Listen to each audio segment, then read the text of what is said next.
اور بھی بہت سے صحابیوں سے یہ مروی ہے کہ نبی کریم صلی اللہ علیہ وسلم کا یہ فرمان موجود ہے کہ اللہ تبارک تعالیٰ ہر رات آخری تہائی رات کے ٹائم آسمان دنیا پہ اترتے ہیں اور فرماتا ہے کہ کوئی سائل ہے جس سے میں دوں، کوئی دعا مانگنے والا ہے میں اس کی دعا کو قبول کروں، کوئی استغفار کرنے والا ہے میں اسے بخش دوں۔ تو اس طرح کی دعائیں جو ہیں یہ وطروں کو چھوڑ دیا کریں، پچھلی رات میں وطر پڑا کریں، اللہ تعالیٰ سے دعائیں مانگا کریں، اور یہ نا زیادہ تر نا آپ استغفر اللہ وتوب الیک، استغفر اللہ وتوب الیک، استغفر اللہ وتوب الیک، استغفر اللہ الذی لا الہ الا هو الحی القیوم واتوب الیک۔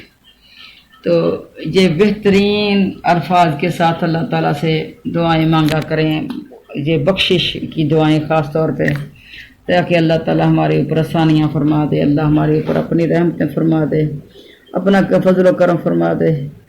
سبحانک اللہم و بحمدک اشہد ان لا الہ الا انت استغفرک و اتوب الیک۔ السلام علیکم و رحمۃ اللہ۔